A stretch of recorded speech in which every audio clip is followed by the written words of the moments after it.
Hello दोस्तों, welcome to my YouTube channel.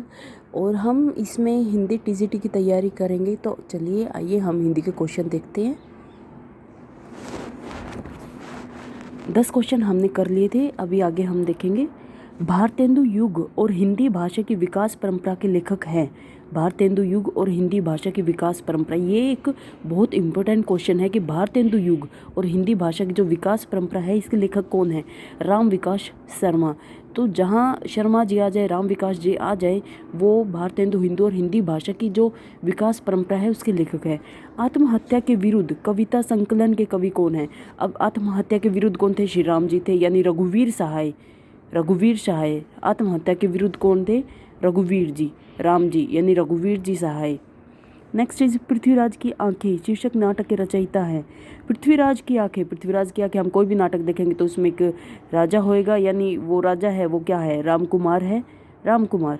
Prithviraj की आंखें राम कुमार, पृथ्वीराज की आंखें राम कुमार वर्मा। चारुचंद्र लेख के उपन्यासकार हैं।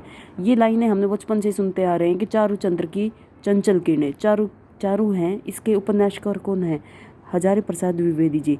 निम्नलिखित में से तार सप्तक में कौन से कवि शामिल नहीं है? तार सप्तक क्या था? इसमें 7 कवियों की कविताएं लिखी जाती थी, 7 कवियों की कविताएं ली जाती थी इसमें। तो उसमें से 3 थे, प्रभाकर जी थे, नेमिचंद्र था, भारत भूषण अग्रवाल जी थे। ये 3 इनमें थे लेकिन जो नहीं थे वो थे रामधारी सिंह दिनकर जी।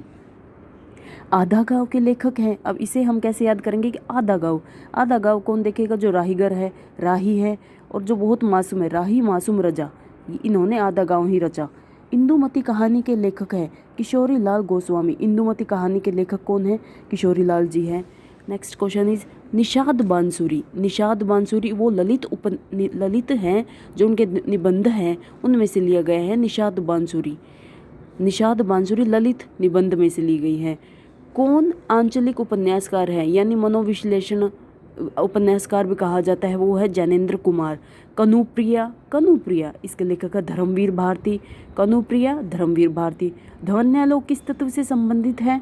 ध्वनि से। ध्वन्यालोक ध्वनि से। नेक्स्ट इज कनक कनकते सोगनी मादकता अधिकाय में कौन सा अलंकार है? यमक। यमक है जिसमें एक शब्द की आवर्ती ज़्यादा बार हो और मीनिंग इनका अलग अलग हो, वो यमक अलंकार होगा।